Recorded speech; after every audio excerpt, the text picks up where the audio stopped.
अस्सलाम वालेकुम। हम लोग ना शुरू करने लगे हैं। Just give me a couple of minutes. जी बिल्कुल, लोअर लिम्ब की क्लास है।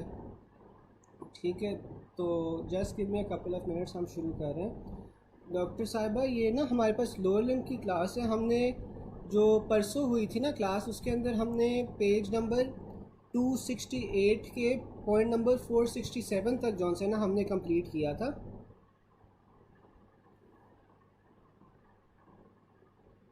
अच्छा चले, मैं ना वो थंबनेल चेंज करवा देते हैं। ये लोअर लिम्ब की क्लास है।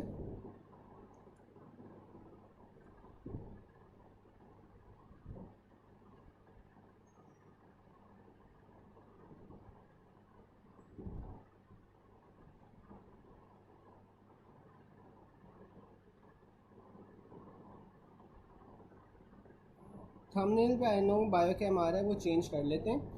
तो ये जौन सा है ना आपके पास लोअर लिम्ब की क्लास है, इसमें आपके पास पॉइंट नंबर 468 था जो हमने डिस्कस करना था। अगर आप लोगों को इस दौरान कोई भी क्वेश्चन हो तो आप लोग मेरे से चैट बॉक्स के अंदर पूछ सकते हैं। अब सबसे पहला हमारे पास पॉइंट ये आ रहा है कि after RTA patient is unable to flex her leg and thigh. ठीक है, तो ये आपके पास कौन सा मसल होगा जो डैमेज होगा? आपके पास सार्टोरियस होगा। ठीक है, सार्टोरियस हमने पढ़ा था कि इंटीरियर सुपीरियर आइलिक स्पाइन से ओरिजिनेट करता है। ठीक है, आपके आगे वाली साइड पे पड़ा होता है। ये आपके पास सबसे लंबा मसल होता है लोअर लिम्ब का, और इसे हम टेलर मसल भी कहते हैं। ठीक है, तो जो सार्टोरियस होता है ना, ये आपके पास थाई की और लेग की दोनों की फ्लेक्शन करवा रहा होता है। ठीक है, फिर हमारे पास आ जाता है क्वाड्रिसेप फेमोरस। अब जो आपके पास थाई होता है ना, थाई के आपके पास तीन कंपार्टमेंट्स होते हैं। एक एंटीरियर कंपार्टमेंट होता है, एक पोस्टीरियर कंपार्टमेंट होता है, एक मीडियल कंपार्टमेंट होता है। ठीक है, अब जो एंटीरियर कंपार्टमेंट है ना, उसमें आपके पास जो मसल्स आ जाते हैं वो आपके पास क्वाड्रिसेप फेमोरस मसल आ जाते हैं। क्वाड्रिसेप से आपके पास क्या समझ आता है कि ये चार मसल्स होने चाहिए। ठीक है,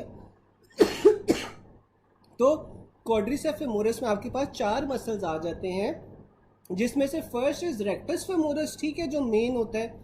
फिर आपके पास वेस्टाई आ जाते हैं। वेस्टाई कौन कौन से हैं? वेस्टस लेटरालिस, वेस्टस मीडियालिस और वेस्टस इंटरमीडियस। ठीक है, ये आपके पास मसल्स आ जाते हैं। अच्छा, हमने एक कनाल पढ़ा था, वो बता सकता है कि कोई कौन सा कनाल था जिसके आपके पास जो जौन सा आपकी लैटरल बाउंड्री होती है वो वेस्टस मीडियालिस बना रहा था। तो वो कौन सा कनाल का कोई बता सकते हैं? अच्छा, अब हम पढ़ रहे हैं कि क्वाड्रिसेप फेमोरस के अंदर आपके पास चार मसल्स हैं, रेक्टस फेमोरस, वास्टस लिटरालिस, मीडियालिस और इंटरमीडियस। फिर हमारे पास हैमस्ट्रिंग मसल्स आ जाते हैं। जो हैमस्ट्रिंग मसल्स होते हैं वो पोस्टीरियर कंपार्टमेंट ऑफ थाई में होते हैं। इसमें हमारे पास बाइसेप फेमोरस आ जाता है, सेमी टेंडिनोसस आ जाता है, सेमी मेम्ब्रेनोसस आ जाता है। ठीक है, पोस्टीरियर कंपार्टमेंट में हमारे पास कौन से आ गए? बाइसेप फेमोरस, सेमी टेंडिनोसस और सेमी मेम्ब्रेनोसस। ठीक है, अब जो बाइसेप फेमोरस है ना, इसके आपके पास दो हेड होते हैं। ठीक है, बाइसेप फेमोरस के हमारे पास दो हेड्स होते हैं, एक लॉन्ग हेड होता है, एक शॉर्ट हेड होता है। अभी तक मुझे किसी ने जवाब नहीं दिया कि वो कौन सा कनाल था जिसके आपके पास लैटरल बाउंड्री वास्टस मीडियालिस बना रहा है। बिल्कुल, अडक्टर कनाल। ठीक है, तो अच्छा, अब हम ये पढ़ रहे थे कि जो बाइसेप फेमोरस है ना, इसके दो हेड्स होते हैं, एक लॉन्ग हेड होता है, एक शॉर्ट हेड होता है। जो हमारे पास लॉन्ग हेड है ना, वो आपके पास शैटिक नर्व का टिबियल पोर्शन सप्लाई कर रही होती है, जबकि जो शॉर्ट हेड है वो आपके पास शैटिक नर्व की कॉमन पेरोनियल ब्रांच जौन सी होती है वो सप्लाई कर रही होती है। ठीक है, अब देखो, जो आपके पास टिबिया होती है, टिबिया आपके पास किस साइड पे होती है? मीडियली होती है। तो जो शैटिक नर्व है ना, वो दो नर्व्स में डिवाइड हो रही होती है पोस्टीरियरली। कौन कौन सी? टिबियल और कॉमन फिबुलर। ठीक है, या कॉमन पेरोनियल। तो आपके पास जो टिबियल है वो मीडियली होगी, क्योंकि जो आपके पास टिबिया बोन है वो भी मीडियली होती है, और जो आपके पास कॉमन पेरोनियल या कॉमन फिबुलर है वो आपके पास लैटरली होगी। तो इसका मतलब है कि जो आपके पास लॉन्ग हेड होगा वो मीडियली होगा, जबकि आपके पास जो शॉर्ट हेड होगा वो लैटरली होगा बाइसेप फेमोरस का। ठीक है, फिर now remember these confusing points. Muscle which extends the thigh and flexes the neck. ठीक है, तो वो वाले मसल्स जो थाई को एक्सटेंड कर रहे हैं और लेग को फ्लेक्स करते हैं। आप खाली थाई से याद रख लो, बेशक आप लेग ना याद रखो क्योंकि लेग हमेशा ऑपोजिट काम करेगी, ठीक है। तो वो कौन से मसल है जो थाई को एक्सटेंड करेंगे, वो पीछे वाले मसल्स होंगे। तो पीछे वाले मसल्स कौन से होते हैं, सेमी टेंडिनोसस, सेमी मेम्ब्रेनोसस और बाइसेप फेमोरस। तो जाहिर है जब ये थाई को एक्सटेंड कर रहे होंगे तो आपकी लेग फ्लेक्स होगी। फिर आपके पास आ जाता है which muscle flex the thigh and extend the leg. तो आप खाली थाई से याद रख लो कि थाई की फ्लेक्शन जो सी है वो फिर आगे वाले मसल्स करवाएंगे, तो उसमें रेक्टस फेमोरस आ जाएगा और लेग का ऑपोजिट फंक्शन होगा कि वो एक्सटेंशन में होगी। फिर आपके पास सार्टोरियस ना एक ऐसा मसल होता है जो जिसने दोनों की फ्लेक्शन करवानी है, वो थाई की भी फ्लेक्शन करवाता है और नी की भी या लेग की भी फ्लेक्शन करवाता है, ठीक है। फिर आपके पास एक सेकेंड मुझे दें। फिर आपके पास अगला पॉइंट आ जाता है, after a lesion of the tibial part of the sciatic nerve some active flexion may be still possible at the knee joint. Most likely muscle responsible for the remaining flexion is short head of bicep femoris. तो उसने कहा हुआ है कि tibial portion of sciatic nerve जौन सी है वो damage हो गई है, लेकिन उसके बावजूद आपके पास कुछ फ्लेक्शन अभी भी हो पा रही है एट द नी जॉइंट। तो उसके लिए आपके पास कौन सा मसल होगा, उसके लिए आपके पास short head of bicep femoris responsible होगा, क्योंकि जो short head of bicep femoris था उससे आपके पास कौन सी नर्व सप्लाई कर रही थी, उससे आपके पास कॉमन पेरोनियल नर्व सप्लाई कर रही थी, ठीक है। और ये देखो क्योंकि अब ये शॉर्ट हेड ऑफ बाइसेप या बाइसेप फेमोरस है, तो बाइसेप फेमोरस क्या करवा रहा था, आपके पास थाई के ऊपर एक्सटेंशन करवा रहा था, जबकि नी के ऊपर या लेग के ऊपर ये फ्लेक्शन करवाता है, ठीक है। फिर आपके पास अगला पॉइंट आ जाता है, a girl fell down and got injured after which she is unable to flex her thigh and leg. तो दोनों फ्लेक्शन ऑफ थाई और फ्लेक्शन ऑफ लेग इफेक्ट हो रही हैं। तो ये दोनों चीज़ें कौन करवा रहा था, सार्टोरियस करवा रहा था। Which of the following muscle extending from femur having a role in stability of knee joint. तो ये जो आपके पास वास्टस लेटरालिस होता है ना, ये आपके पास फीमर से एक्सटेंड करता है और ये आपके पास जौन सा होता है इसके इंसर्शन इंट्रा कैप्सुलर होती है, ये नी जॉइंट के अंदर जौन सा है ना जाके लगता है कैप्सूल के अंदर, इसलिए ये आपके पास स्टेबिलिटी प्रोवाइड करता है टू द नी जॉइंट। फिर आपके पास अगला पॉइंट आ जाता है कि patient complains of loss of extension and lateral rotation of thigh. तो जब भी आपके पास एक्सटेंशन के साथ साथ लैटरल रोटेशन भी आ जाएगी ना, तो इसके अंदर जो मसल इन्वॉल्व होगा वो आपके पास ग्लूटियस मैक्सिमस होगा, ठीक है। The muscle that transverses the shoulder joint, आपके पास जो शोल्डर जॉइंट कैप्सूल होता है उसके अंदर लॉन्ग हेड ऑफ बाइसेप आ रहा होता है, जबकि आपके पास जो नी जॉइंट होता है उसके अंदर आपके पास वास्टस लेटरालिस आ जाता है। यहाँ तक किसी को कोई क्वेश्चन हो?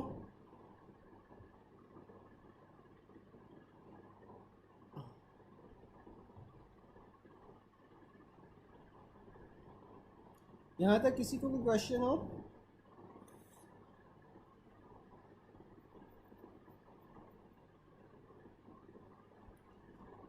अच्छा, अगर समझ आ गया तब भी बता दिया करो यार, अगर नहीं कुछ समझ आया ना तब भी बता दिया करो ताकि मैं फिर आगे चल पाया करूँ, ठीक है।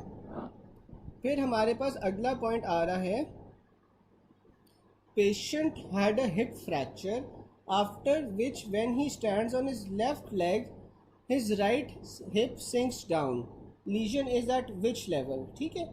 तो ये आपके पास लेफ्ट ग्लूटियस मीडियस होगा। अभी हम नर्व्स पढ़ लेते हैं। इसमें हमारे पास दो नर्व्स होती हैं, एक सुपीरियर ग्लूटियल होती है, एक इन्फीरियर ग्लूटियल नर्व होती है।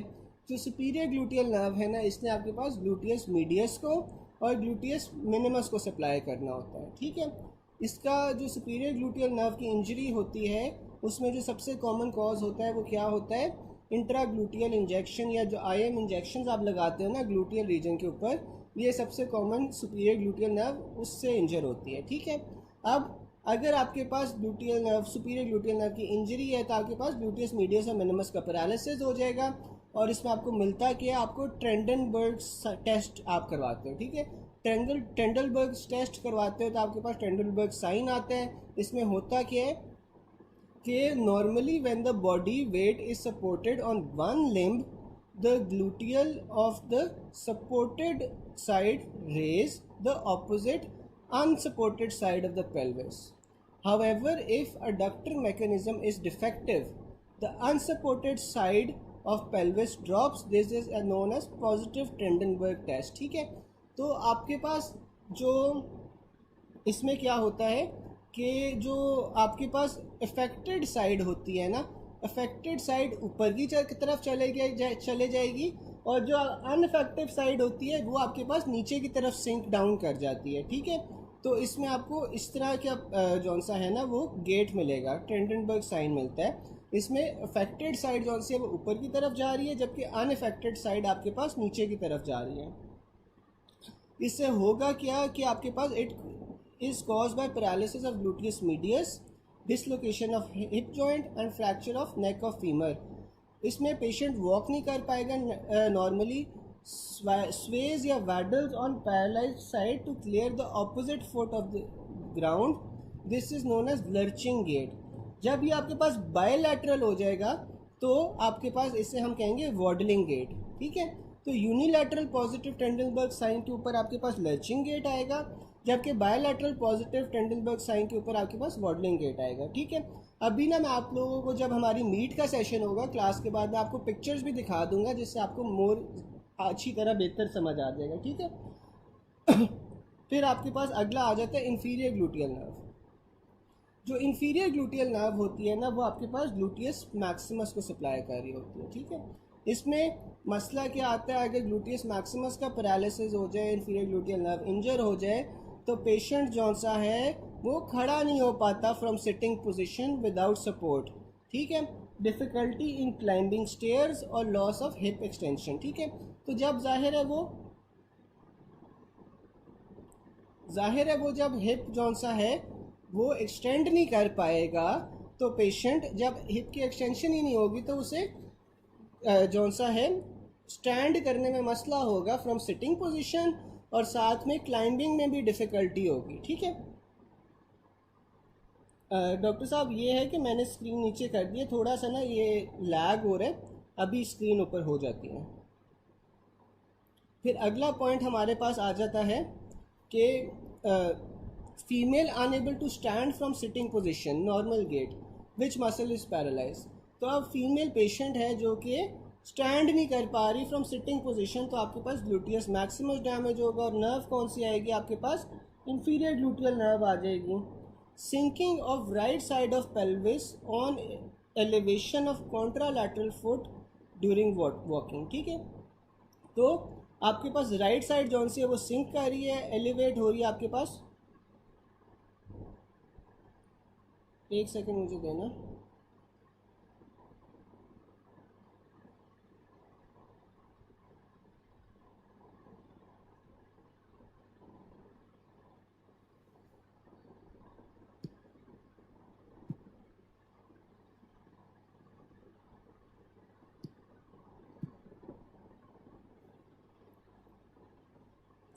अब सबको पेज नज़र आ रहा है?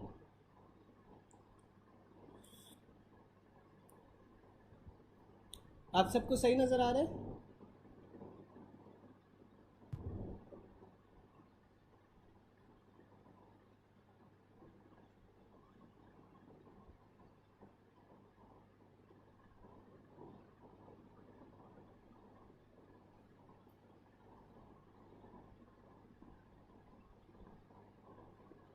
अच्छा चलो, हमारे पास ना यार अब ये सिनेरियो आ रहा था कि sinking of right side of pelvis on elevation of contralateral foot during walking, तो कॉज क्या आपकी होगी।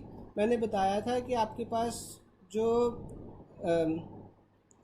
अफेक्टेड साइड होती है ना वो आपके पास ऊपर चली जाती है, जबकि आपके पास जो दूसरी नॉर्मल साइड होती है वो सिंक कर जाती है। ठीक है, तो यहाँ पे देखो राइट साइड सिंक कर रही है ना, तो इसका मतलब है कि राइट साइड नॉर्मल है, लेफ्ट ग्लूटियस मीडियस का आपके पास ना पैरालिसिस हुआ है। ठीक है, फिर आपके पास अगला पॉइंट आ रहा है, patient unable to stand from sitting position is due to damage of gluteus medius. फिर अगला पॉइंट हमारे पास आ रहा है, सॉरी, ग्लूटियस मैक्सिमस। फिर आप अगला पॉइंट आपके पास आ रहा है, patient has difficulty in walking when his left leg is still in the air, the pelvis sinks towards the right side. तो आपके पास सिंकिंग कौन सी होती है, एक सेकंड मुझे देना, लेट मी सी।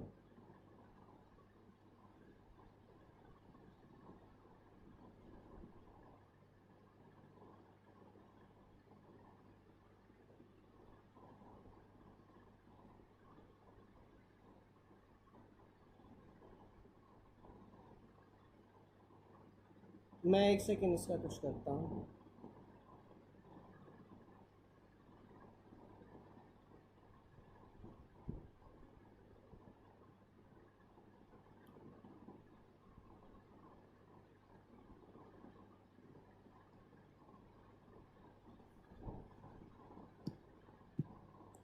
अब कुछ बेहतर हुआ, अब पूरा पेज नज़र आ रहा है। चलो हमारे पास ना अगला पॉइंट आ रहा था कि patient unable to stand from sitting position due to damage of gluteus Maximus.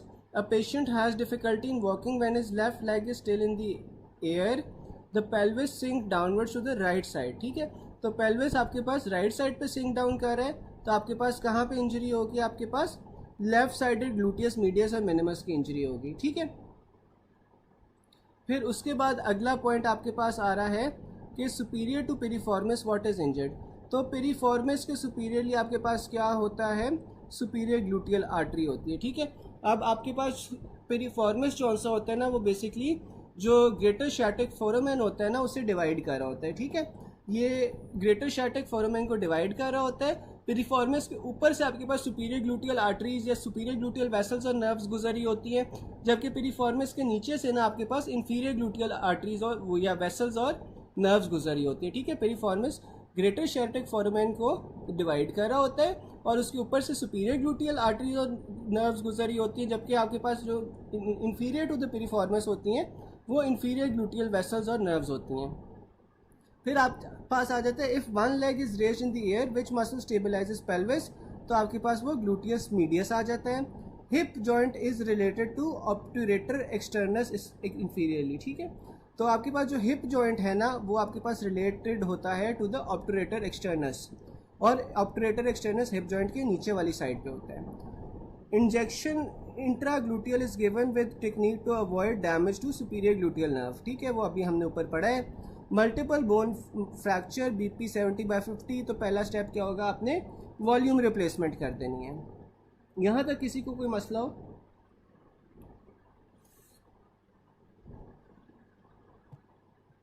अच्छा, अगला आपके पास आ जाता है the muscle involve in locking of knee. जी बिल्कुल डॉक्टर जोया, नर्व और मसल सेम साइड के इंजर होते हैं, नर्व और मसल सेम साइड के इंजर होंगे। फिर आपके पास आ जाता है muscle involve in unlocking of नी। तो जो अनलॉकिंग करवाता है वो आपके पास पोप्लिटियस होता है, और जो आपके पास लॉकिंग करवा रहा होता है ना, वो आपके पास क्वाड्रिसेप्स फेमोरस होता है। जी बिल्कुल, एक्शन आपके पास कौन सा है ना ये होता है डॉक्टर जोया कि आपके पास जो लेट सपोज जो साइड सिंक डाउन होती है ना, वो अनइफेक्टेड साइड होती है। ठीक है, और जो साइड इफेक्ट होती है, लेट सपोज लेफ्ट साइड जौन सी ना वो इफेक्ट हुई हुई है, तो राइट साइड जौन सी है ना वो नीचे की तरफ सिंक कर जाएगी पेल्विस की आपकी, लेफ्ट साइड जौन सी वो ऊपर की तरफ सिंक कर जाएगी। ठीक है, ये ऊपर की तरफ जब चली जाएगी लेफ्ट साइड, तो इसके आपके पास लेफ्ट ही आपके पास ग्लूटियस मैक्सिमम मीडियस और मिनिमस इंजर होगा, और इंफीरियर ग्लूटियल वो सुपीरियर ग्लूटियल नर्व की इंजरी होगी। ठीक है, लेफ्ट साइड पे। फिर आपके पास अगला आ जाता है कि मसल जो अनलॉकिंग करवाता है वो पोप्लिटियस होता है, जबकि जो लॉकिंग करवा रहा होता है ना वो क्वाड्रिसेप्स फेमोरस होता है। ठीक है, while locking is produced by continued action of the same muscle that produces extension, that is quadriceps femoris. ठीक है, उसके बाद also note that when the patellar tendon tapped what will happen, तो आपके पास क्वाड्रिसेप्स फेमोरस जो muscle है ना वो कॉन्ट्रैक्ट करेगा। ठीक है, जो आप ये करते हो ना पटेलर टेंडन, वो नी जर्क करते हो आप हैमर से, उसमें क्या हो रहा होता है, आपके पास क्वाड्रिसेप्स फेमोरस जोन से होता है ना, उसकी इंसर्शन हो रही होती है ये पटेला पे, तो क्वाड्रिसेप्स फेमोरस मसल जोन से ना वो कॉन्ट्रैक्ट करता है उससे। फिर the process of unlocking is fully extended in the fully extended knee is preparation for flexion requires initial contraction of which of the following muscle, तो आपके पास वो पॉप्लिटियस मसल आ जाते हैं। अच्छा, अब जब आपके पास नी लॉक्ड होती है ना, नी लॉक कब होती है आपके पास, जब एक्सटेंशन हो रही होती है, ठीक है, एक्सटेंडेड पोजीशन के अंदर आपके पास नी लॉक्ड होती है, और लॉक कौन कर रहा होता है आपके पास, जो नी लॉक है वो आपके पास क्वाड्रिसेप्स फेमोरस कर रहा होता है, ठीक है। जब आप फ्लेक्स करना शुरू होते हो टांग को, तो आपके पास अनलॉकिंग हो रही होती है, और अनलॉकिंग आपके पास कौन सा मसल कर रहा होता है, आपके पास पॉप्लिटियस मसल कर रहा होता है, ठीक है। तो उसने यही कहा है कि फुली एक्सटेंडेड पोजीशन से ना वो फ्लेक्शन की तैयारी कर रहे हैं, बिल्कुल, वो ना फुली एक्सटेंडेड पोजीशन से फ्लेक्शन की तैयारी कर रहे हैं। तो फ्लेक्शन आपके पास कैसे हो रही है कि जो पॉप्लिटियस है ना, पॉप्लिटियस आपके पास अनलॉकिंग करवा रहा है, ठीक है। फिर आपके पास अगला पॉइंट आ जाता है, विच one of the following is intra articular tendon, तो आपके पास वो पॉप्लिटियस होता है जिसका आर्टिकुलर सर्फेस के दरमियान में टेंडन होता है। अच्छा, most common fracture of bone after 60 years कौन सा होता है आपके पास, नेक ऑफ फीमर होती है, ठीक है। नेक ऑफ फीमर का फ्रैक्चर होता है आफ्टर 60 ईयर्स, जो सबसे कॉमन होता है। सबसे कॉमन जो लॉन्ग बोन की इंजरी होती है वो टिबिया की होती है, जो मीडियल साइड पे होती है टांग में। मोस्ट कॉमन फ्रैक्चर्ड बोन इन अपर लिम्ब आपके पास क्लैविकल होती है। Most common fractured carpel bone आपके पास कहाँ पे होती है, स्केफॉइड में होती है, ठीक है। फिर आपके पास most commonly dislocated carpal bone आपके पास ल्यूनेट होती है, ठीक है।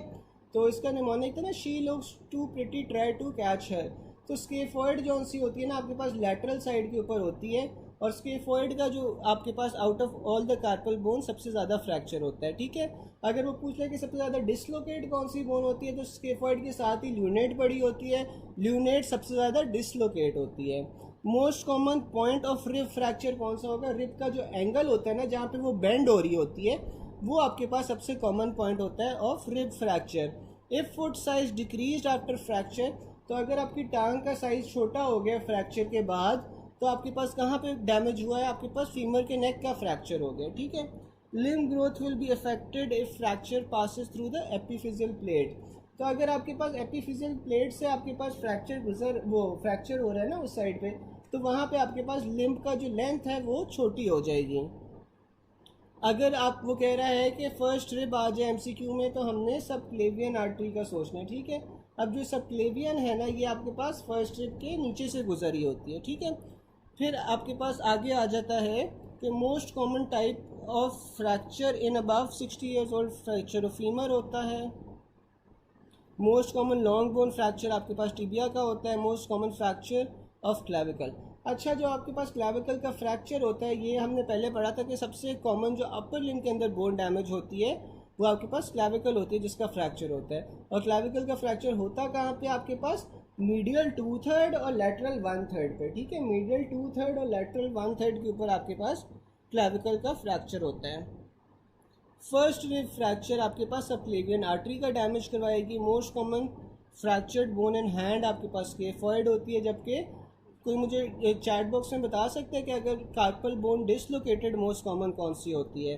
फिर अगला वो बता रहा है most common fracture bone of wrist आपके पास स्केफॉइड होती है। जी जी बिल्कुल सही, डॉक्टर सादिया कह रहे हैं मीडियल 2/3 और लैटरल 1/3, सही है। फिर आपके पास ना रिब्स आ जाती हैं। रिब्स का सबसे कॉमन फ्रैक्चर कहाँ पे हो रहा होता है, एंगल पे हो रहा होता है। बिल्कुल सारे सही कह रहे हैं, ल्यूनेट होती है जो आपके पास ना सबसे कॉमन डिसलोकेटेड कार्पल बोन होती है। फिर वो बता रहे हैं most common site of rib fracture आपके पास कहाँ होते हैं, just interior to the angle of rib. Fracture with child with fracture 5 to 6 rib which anaesthesia will be needed for long term pain relief. तो आपके पास रिब्स का fracture हुआ है, रिब्स के फ्रैक्चर के अंदर आपने कोई ऐसा एनेस्थीसिया देना है जो बहुत पोटेंट हो, जो आपके पास लॉन्ग टर्म पेन रिलीफ करवाए, तो हम बुप्रीवाकेन देते हैं। फिर ठीक है, the weakest point from where the rib can be fractured आपके पास कौन सा होगा, एंगल ऑफ रिब हो जाएगी, ठीक है। फिर आपके पास अगला आ जाता है इलियम, इस्कियम और प्यूबिस, ठीक है। अगर आप हिप बोन को देखो तो हिप बोन के अंदर आपके पास सबसे ऊपर या जो मेन बना रहा होता है वो इलियम बना रही होती है। आगे की साइड पे आपके पास इस्कियम होता है और पीछे वाली साइड पे आपके पास फिर प्यूबिस आ जाता है, ठीक है। एसिटैबुलम वो वाला रीजन होता है जहाँ पे आके आपके पास फीमर लग रही होती है, ठीक है। Fracture of acetabulum superolateral which bone fracture, तो अगर सुपीरोलैटरल होगा तो आपके पास कौन सी बोन फ्रैक्चर होगी, आपके पास इस्कियम होगी और इलियम होगी, ठीक है। सुपीरियरली आपके पास इलियम होती है और लैटरली आपके पास इस्कियम होती है, ठीक है। फिर a boy had trauma to pelvis and acetabulum moved in postero superior direction. तो पोस्टीरियरली आपके पास क्या पोस्टीरो सुपीरियर डायरेक्शन है, तो आपके पास कौन सी बोन्स फ्रैक्चर्ड है, आपके पास इस्कियम और इलियम फ्रैक्चर्ड है।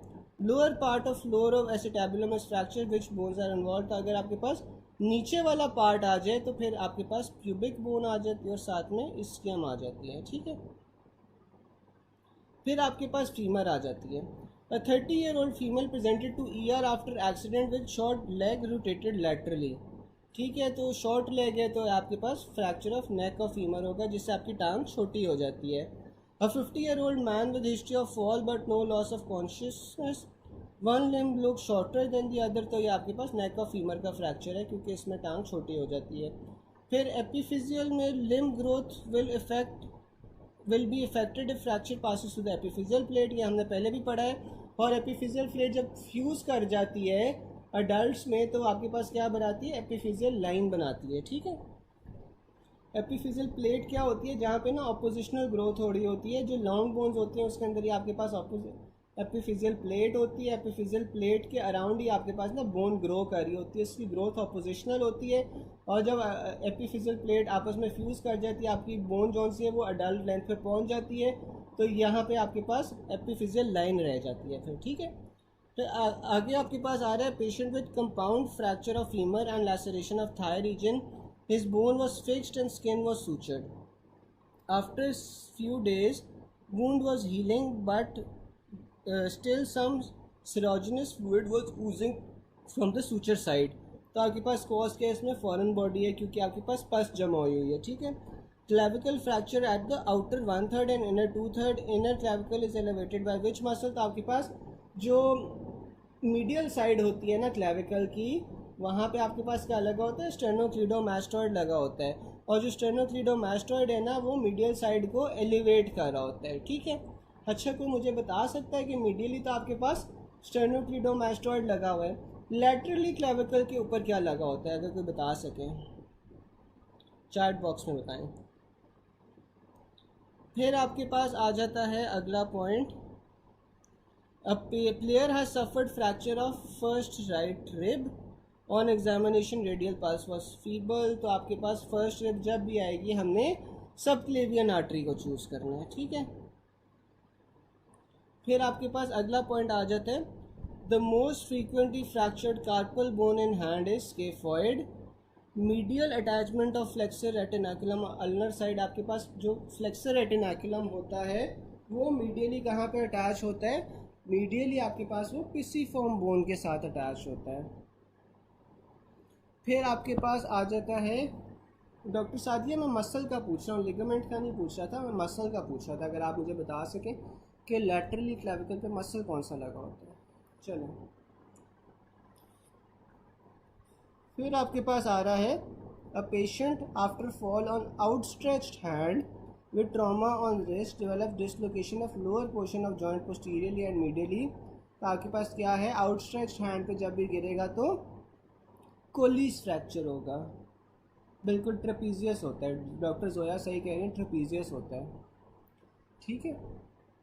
अच्छा फिर ना, अच्छा हम ये पढ़े थे कि आउटस्ट्रेच हैंड के ऊपर गिरता है तो फिर आपके पास यहाँ पे कोलिस फ्रैक्चर आ जाता है, ठीक है।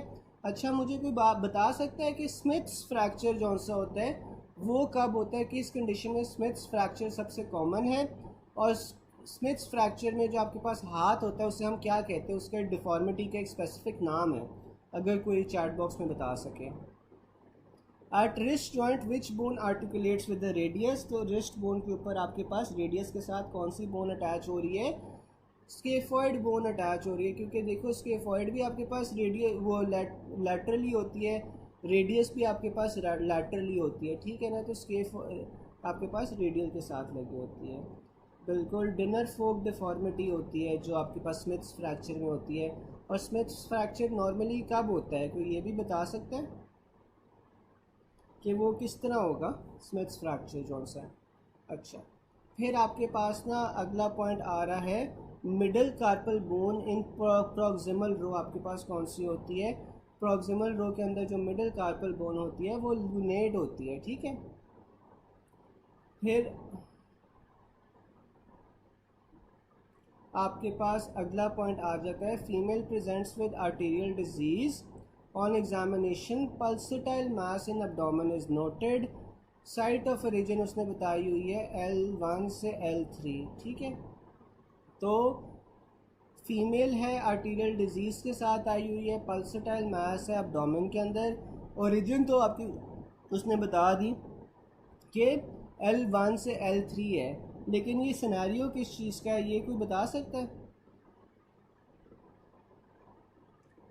अच्छा, ये सिनेरियो किस चीज़ का होगा जो आपके पास ये आर्टीरियल डिजीज़ है, पल्सेटाइल मास है और साइट ऑफ ओरिजिन उसकी L1 से L3 है, तो ये किस चीज़ का सिनेरियो है?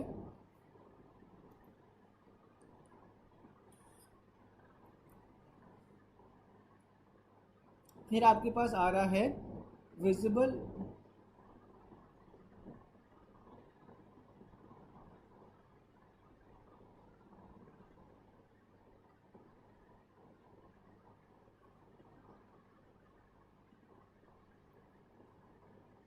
नहीं, जो मिडिल कार्पल बोन है ना वो हमेशा लूनेट ही होगी, लूनेट होगी।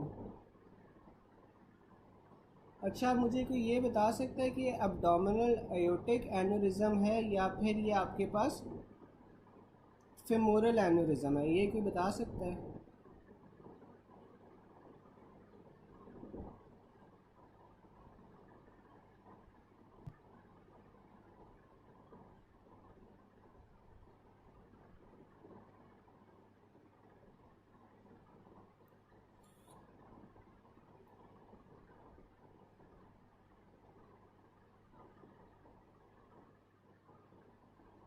फेमोरल एन्यूरिज्म है या ये आपके पास अब्डोमिनल एयोटिक एन्यूरिज्म है? बिल्कुल आप लोग सही बता रहे हो, ये अब्डोमिनल एयोटिक एन्यूरिज्म है। नहीं, फेमोरल नहीं है ये आपके पास अब्डोमिनल एयोटिक एन्यूरिज्म का सिनेरियो है, ठीक है। फिर visible intercostal pulsations, notching of ribs on x-ray, cause क्या होगी आपके पास? Post ductal coarctation of aorta.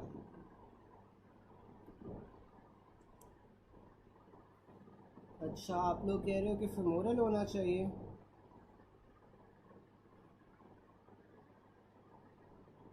जो अब्डोमिनल अयोटा आती है ना, वो अब्डोमिनल अयोटा आपके पास आ रही है, आपके पास एक सेकंड, जो अब्डोमिनल अयोटा एनोरिज्म है ना वो आपके पास आ रही होती है L1 से L3 तक आपके पास ना अब्डोमिनल अयोटा आ रही होती है, ठीक है। तो ये आपके पास अब्डोमिनल अयोटा होगा, फेमोरल नहीं होगा, ठीक है। फेमोरल तो इसकी टर्मिनल ब्रांच होती है ना, फेमोरल इसकी टर्मिनल ब्रांच होती है, फेमोरल नहीं होगा, ये अब्डोमिनल अयोटिक ही होगा। अच्छा, फिर आपके पास ना यार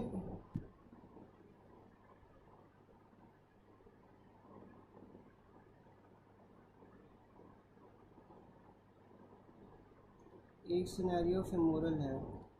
अच्छा, ये ना हम डिस्कशन के अंदर यार कर लेते, जब हम मीट पर डिस्कस करेंगे ना तो उसके अंदर हम सिनेरियो सर्च कर लेंगे डिफरेंट कि इसके रिगार्डिंग क्या क्या सिनेरियोज आते हैं। अभी बस इतना याद रख लो कि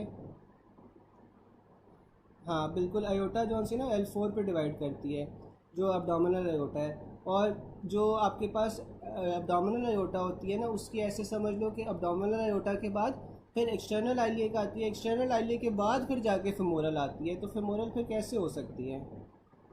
ठीक है ना। अयोटा जो अब्डोमिनल अयोटा है वो आपके पास L4 पे जाके डिवाइड करती है, उसके बाद वो जौन सा है एक्सटर्नल आइलिया देती है, एक्सटर्नल आइलिया के बाद वो फेमोरल देती है ना, तो फिर फेमोरल तो मुश्किल है। बिल्कुल ठीक है। बहरहाल हम, अगर आप कह रहे हो ना कि फेमोरल का भी कोई सिनेरियो आता है तो फेमोरल का भी सिनेरियो हम सर्च कर लेंगे, अगर कोई हुआ तो देख लेंगे, ठीक है। फिर आपके पास ना उसने बताया हुआ है कि post ductal coarctation of aorta. अब जो post ductal coarctation of aorta है ना, उसमें आपके पास क्या होता है, उसके अंदर आपके पास सब क्लेवियन आर्टरी के बाद ना आपके पास अयोटा की वो कंस्ट्रिक्शन हो जाती है, और और एयोटा की कंस्ट्रक्शन होगी तो आपके पास क्या होगा, पल्सिटाइल नॉचिंग रिब्स हो जाएंगे, आपको एक्सरे पे नज़र आएंगे और इसमें आपको रेडियो फेमोरल डिले भी नज़र आता है, ठीक है। फिर आगे आपके पास आ जाता है पुडेंडल नर्व की रूट वैल्यू। जो पुडेंडल नर्व होती है उसकी रूट वैल्यू क्या होती है, S2 S3 S4 होती है।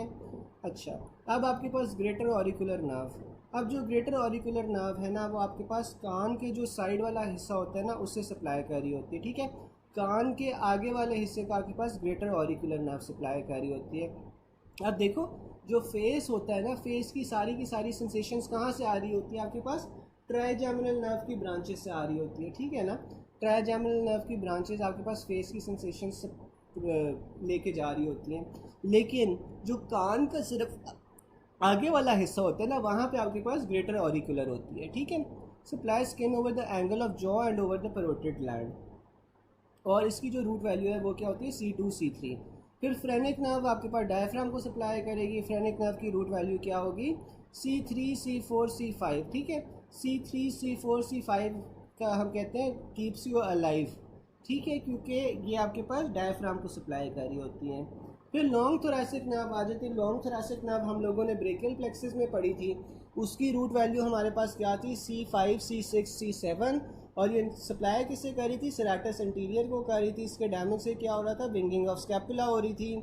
फिर हमारे पास आ जाती है मस्कुलोक्यूटेनियस नर्व, जिसकी root value C5 C6 C7 है। अल्नर नर्व की C8 से T1 रूट वैल्यू है। थोरैकोडोर्सल की आपके पास C6 C7 C8 होती है, और थोरैकोडोर्सल नर्व जौन सी होती है वो लेटिस्मस डोर्साई को सप्लाई कर रही होती है।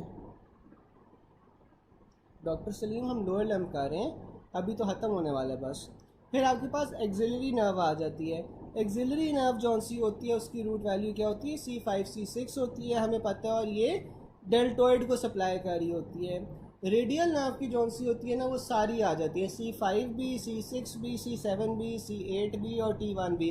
तो रेडियल नर्व आपका सारी ब्रेकियल प्लेक्सस से ही बन रहा होता है, ठीक है, क्योंकि याद होगा हमने पढ़ा था कि वो पोस्टीरियर कॉर्ड से बन रहा होता है।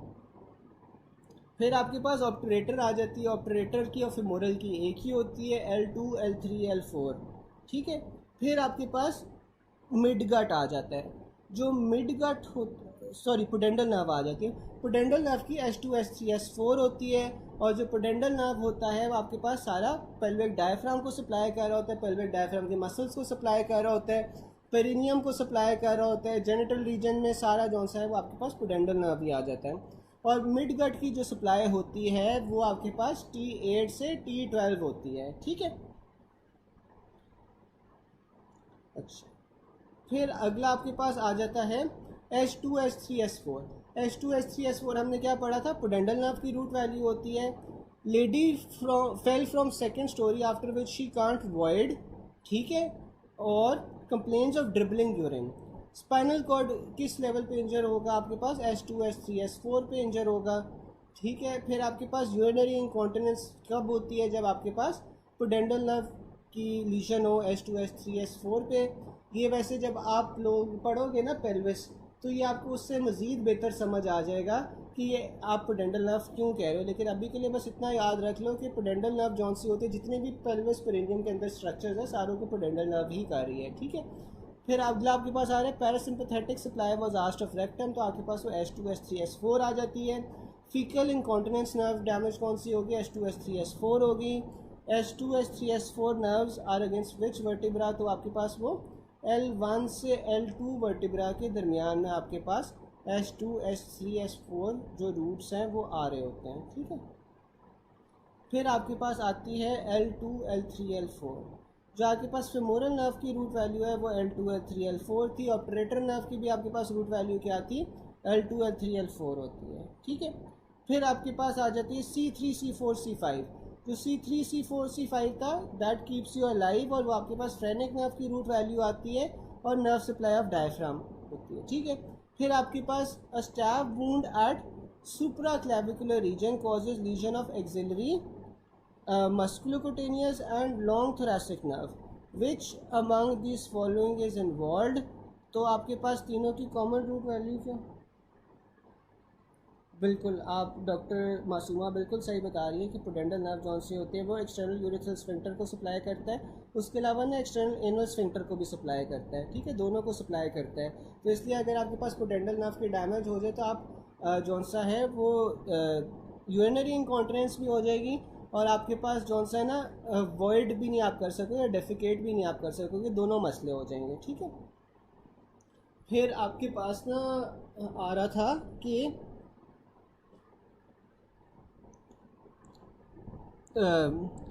a stab wound to at the supraclavicular region causes lesion of axillary musculocutaneous and long thoracic nerve.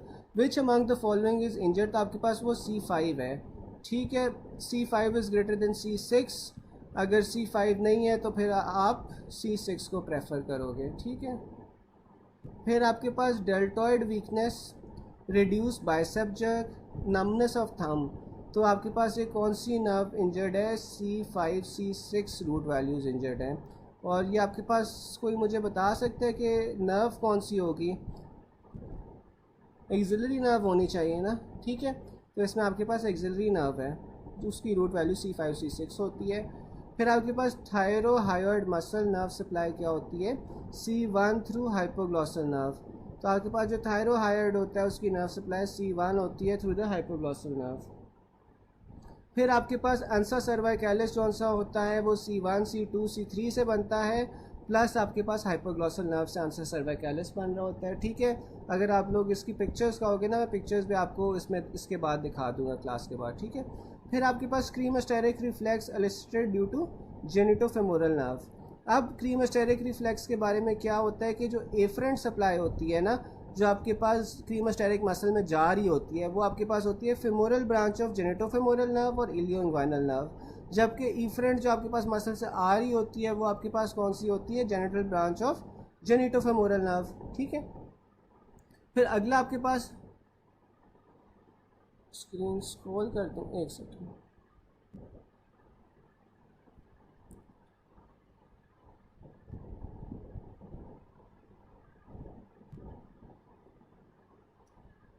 अच्छा। फिर अगली आपके पास आ जाती है ventral रेमाई of C3 C4 forms supra clavicular nerve, ठीक है। तो सुप्रा क्लेविकुलर नर्व जौन सी है वो हमें पता है कि वो C3 C4 से बन रही होती है। 35-year-old labour with acute sudden pain starting from lower lumbar area and radiating along the posterior aspect of left lower limb. Symptoms started after lifting heavy weight 3 days ago. On examination, straight leg test, raising restricted to 30 degrees on the left side, decreased sensation along the lateral border of left foot, weakness of flexor hallucis longus, diminished ankle jerk, compression of which one of the following likely to be? तो आपके पास वो S1 root value आ जाती है। अच्छा, इसमें से मुझे कोई बता सकता है कि हमने S1 रूट वैल्यू क्यों सिलेक्ट किया है? इसमें कौन कौन से पॉइंट्स हैं स्टेटमेंट के अंदर जो हमें S1 रूट वैल्यू की तरफ लेके जा रहे हैं? आप लोग चैट बॉक्स के अंदर बताओ। सूरल नर्व, अच्छा, उसके अलावा इसके अंदर स्टेटमेंट के अंदर क्या चीज़ें हैं जो आपको S1 के? Lateral site of foot sensation, very good. और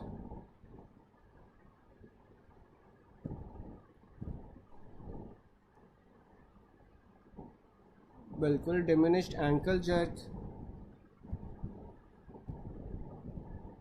शैटिक नर्व, हाँ शैटिक नर्व की रूट वैल्यू में S1 आता है, बिल्कुल। इसमें जो दो मेजर पॉइंट्स हैं ना वो आपके पास ये है कि लैटरल बॉर्डर ऑफ फुट और साथ में डिक्रीज एंकल जर्क, ठीक है।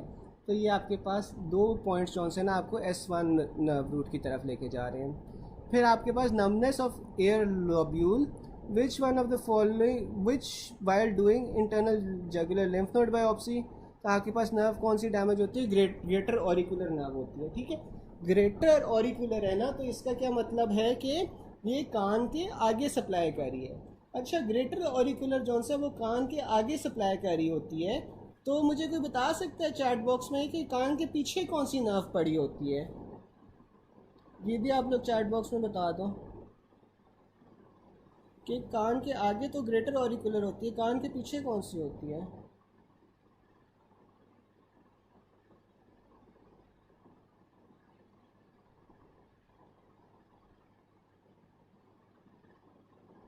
हाँ डर्माटोमी होता है, S1 नर्व रूट जौन से वो डर्माटोमी होगा ना, क्योंकि S1 जो, अच्छा ये ना ऑरिको टेम्पोरल तो नहीं होती डॉक्टर सादिया।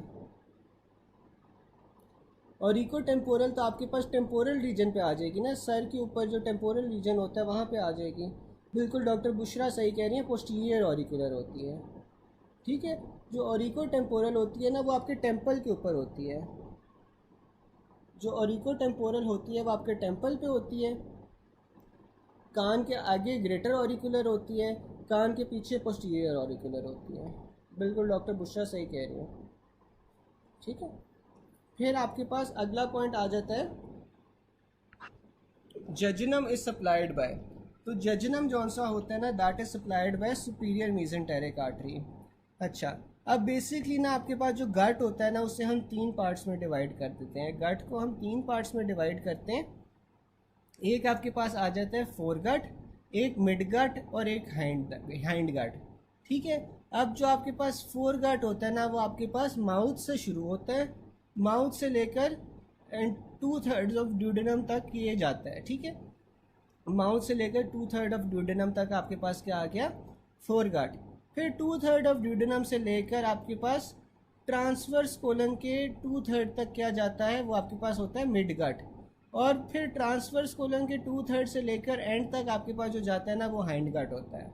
अब जो सारा का सारा फोर गट होता है ना, उसकी जो मेन आपके पास आप कह लो कि ब्लड सप्लाई होती है, वो कहाँ से होती है, सीलियक प्लेक्सस से। ठीक है, मिड गट की जो आपके पास मेजर ब्लड सप्लाई है वो कहाँ से होती है, मिड गट आपके पास सप्लाई होता है सुपीरियर मीजेंटेरिक आर्टरी से। और जो हैंड गट है ना वो आपके पास सप्लाई होता है, हैंड गट सप्लाई होता है इन्फीरियर मीजेंटेरिक आर्टरी से। अब मुझे कोई बता सकता है कि जुजनम जौन से वो मिड गट में आएगा, फोर गट में आएगा या हैंड गट में आएगा? चैट बॉक्स में आप लोग बता सकते हो।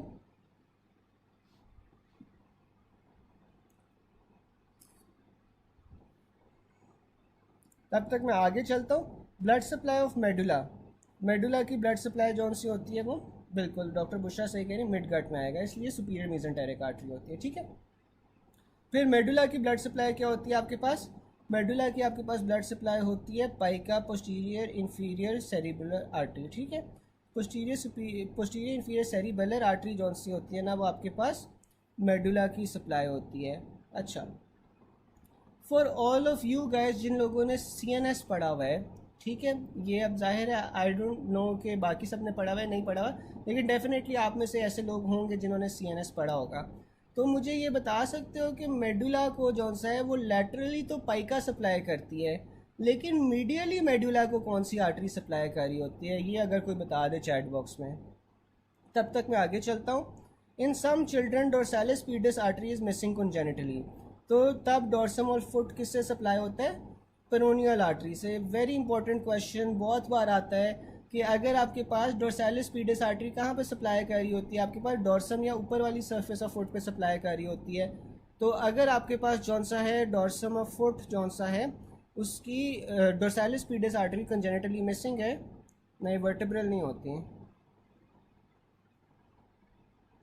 इंटीरियर स्पाइनल आर्टरी होती है। ठीक है, इंटीरियर स्पाइनल आर्टरी होती है, बिल्कुल डॉक्टर बुशरा सही कह रहे हैं, इंटीरियर स्पाइनल आर्टरी होती है। ठीक है, अच्छा, फिर आपके पास ना डोर्सालिस पीडिस अगर कंजेनिटली मिसिंग है तो आपके पास कौन सी आर्टरी होगी, आपके पास कॉमन पेरोनियल आर्टरी होगी। ठीक है, फिर आपके पास आ जाती है both sides of fifth posterior intercostal spaces are supplied by thoracic aorta. ठीक है, long bone supplied by epiphyseal artery, gluteus maximus is supplied by inferior gluteal artery. ठीक है, अच्छा, इंफीरियर ग्लूटियल आर्टरी तो ग्लूटियस मैक्सिमस को supply कर रही है, सुपीरियर ग्लूटियल आर्टरी किसे सप्लाई करेगी, कोई चैट बॉक्स में बता दें। फिर हमारे पास अगला आ जाता है suprarenal gland is supplied by greater thoracic splanchnic nerves, pars distalis is supplied by hypophyseal artery. ठीक है, फिर आपके पास आ जाते हैं sternocleidomastoid is supplied by which nerve, तो आपके पास स्टेर्नोक्लीडोमास्टॉइड अंसर सर्वाइकैलिस से सप्लाई होता है, बिल्कुल ग्लूटियस मीडियस को सप्लाई करेगी, साथ में ग्लूटियस मिनिमस को भी सप्लाई करेगी। ठीक है, फिर अगला आपके पास आ रहा था कि leg area representation area of cerebral cortex is supplied bye interior cerebellar artery, ठीक है। तो आपके पास जो इंटीरियर सेरिबेलर आर्टरी होती है वो लेग एरिया को जो सेरिब्रल कॉर्टेक्स में होता है ना, ये सप्लाई करती है। For those of you who have studied neuro, ये आप लोगों को आना चाहिए। For those of you who haven't studied neuro, तो आपको भी इस पॉइंट के ऊपर ध्यान देने की ज़रूरत नहीं है, जब हम पढ़ेंगे तो आपको समझ आ जाएगा, ठीक है। डिस्पाइट दैट अगर किसी ने पूछना हुआ तो वो मीट सेशन में पूछ सकता है। एपिकार्डियम इज सप्लाइड बाय, जो एपिकार्डियम है वो आपके पास किससे सप्लाई हो रहा है? Coronary arteries greater than pericardiophrenic arteries. True about left suprarenal gland क्या होता है? Supplied by the inferior phrenic artery. और इसमें नर्व कौन सी आ रही थी आपके पास जो सुप्रारीनल ग्लैंड को सप्लाई कर रही थी? चैट बॉक्स में काइंडली बता दें। फिर आपके पास आ जाता है gall bladder is supplied by, gall bladder को सिस्टिक आर्टरी सप्लाई करती है। Proximal part of bile duct को सिस्टिक आर्टरी सप्लाई कर रही होती है। प्रोक्सिमल पार्ट ऑफ सीबीडी को आपके पास सिस्टिक आर्टरी सप्लाई कर रही होती है। रेक्टम को आपके पास मीडियन सेक्रल आर्टरी सप्लाई कर रही होती है, ठीक है। अच्छा, मीडियन सेक्रल तो कर रही होती है। डॉक्टर शामी, हम लोग पढ़ तो लोअर लिम्ब रहे हैं, लेकिन अभी इसमें करंटली तो सारे टॉपिक्स ही आ रहे हैं जो अभी हम पॉइंट्स पढ़ रहे हैं। वैसे हम लोअर लिम्ब का चैप्टर पढ़ रहे हैं, ठीक है। अच्छा, रेक्टम को एक तो मीडियन सेक्रल आर्टरी सप्लाई करती है, ठीक है। बाकी आप लोग कोई आर्टरीज मुझे बता सकते हैं कि कौन कौन सी रेक्टम को सप्लाई कर रही होती हैं? चलें, तब तक मैं आगे चलता हूँ। जूजिनम जौन सा है सुपीरियर मेसेंटेरिक आर्टरी है। Appendix is supplied by appendicular artery which is a branch of terminal branch of ileocolic artery, ठीक है। तो आपके पास देखो ना, जो अपेंडिक्स होता है, अपेंडिक्स इलियम और कोलन के दरमियान में ही पड़ा होता है ना, ठीक है। राइट साइड पे जब आपके पास इलियम ख़त्म हो रहा होता है और कोलन शुरू हो रहा होता है, वहाँ पे आपके पास अपेंडिक्स पड़ा होता है। तो अपेंडिकुलर आर्टरी होगी which is a branch of the ileocolic artery. फिर अगला आपके पास आ रहा है obturator internus muscle is supplied by which nerve. तो आपके पास ऑब्टुरेटर इंटरनस कौन सा होता है? वो सैक्रल प्लेक्सस से सप्लाई हो रहा होता है, ठीक है। फिर आपके पास अगला आ जाता है sweat gland is supplied by sympathetic cholinergic fibres. फिर आपके पास regarding anal canal which is to supplied by both superior and inferior rectal arteries. True is long bone epiphysis is supplied by epiphyseal artery, ठीक है।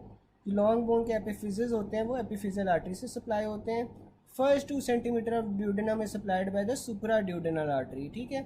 जो पहले 2 centimetres होते हैं duodenum के, that is supplied by the supra duodenal artery. Subcostalis muscle, जो सब कोस्टैलिस muscle होता है वो रिब के नीचे होगा ना, तो वो आपके पास इंटरकोस्टल नर्व से सप्लाई हो रहा होता है। Iliocostalis muscle is supplied by dorsal rami of spinal nerve. अच्छा, ये जो इलियोकोस्टैलिस मसल है ना, अगर आप ये वर्टिब्रा देखोगे तो वर्टिब्रा के दोनों साइड्स के ऊपर ना ये लंबा सा मसल होता है। अगर आप ये अभी जाके गूगल पर डायग्राम देख सको ना इलियोकोस्टैलिस की, तो ये बैक साइड पे ना एक लंबा सा मसल होता है, ठीक है। और इसे सप्लाई क्या कर रहे होते हैं? डोर्सल रेमा यानी कि posterior rami of spinal nerve supply कर रही होती हैं। Posterior interventricular septum is supplied by middle cardiac vein. Regarding cardiac muscle आपके पास supplied by autonomic nervous system. फिर आपके पास आ रहा है pulmonary artery supplies which of the following. तो पल्मरी आर्टरीज आपके पास एल्वुलाई को सप्लाई कर रही होती हैं। Blood supply of scalp is from external carotid artery. अच्छा, अब आपके पास जो करोटेड होती है ना, वो एक्सटर्नल और इंटरनल में डिवाइड हो जाती है। जो एक्सटर्नल करोटेड होती है ना, वो आपके पास स्कैल्प को, हेड एंड नेक वाले सारी रीजन्स को सप्लाई कर रही होती है। जबकि जो इंटरनल करोटेड आर्टरी होती है ना, इंटरनल करोटेड आर्टरी अंदर जाके आपके पास ब्रेन को सप्लाई कर रही होती है, सर्कल ऑफ विलिस के अंदर पार्ट ले रही होती है। Note if this is not the option then choose any branch of the external carotid artery, जो कि आपके पास आ जाएगी superficial temporal, posterior auricular, occipital. जो सुपरफिशियल टेम्पोरल होगी वो आपके पास टेम्पल वाले रीजन में होगी, पोस्टीरियर ऑरिकुलर कान के पीछे होगी, ऑसिपिटल आपके पास सर की बैक साइड पे होगी, ठीक है। ये तीनों आपके पास एक्सटर्नल करोटेड की ब्रांचेज हैं। Supply to adrenal medulla is from the greatest thoracic splanchnic nerve. अच्छा, एड्रीनल मेडुला को आपके पास greater thoracic splanchnic nerve supply करती है। फिर आपके पास middle cerebral artery supplies insular cortex and overlying opercula. Which one of the following receive subcapsular efferent supply. तो आपके पास वो लिम्फ नोड आ जाता है, ठीक है। फिर superior mesenteric artery to duodeno junctional 2/3 of transverse colon. ये मैंने आपको बताया था कि ये मिड गट को सप्लाई करती है, तो वो ड्यूडिनल जुजिनल जंक्शन से लेकर 2/3 ऑफ ट्रांसवर्स कोलन तक होता है। Parasympathetic nerve supplying the urinary bladders are, तो आपके पास वो पेल्विक स्प्लैंक्निक नर्व्स आ जाती हैं। Lateral aspect of foot is supplied by the sural nerve. A patient presents with nose bleed, artery involve in epistaxis आपके पास कौन सी होगी? स्फीनोपैलेटाइन आर्टरी होगी। All short muscles of the hand are supplied by T1।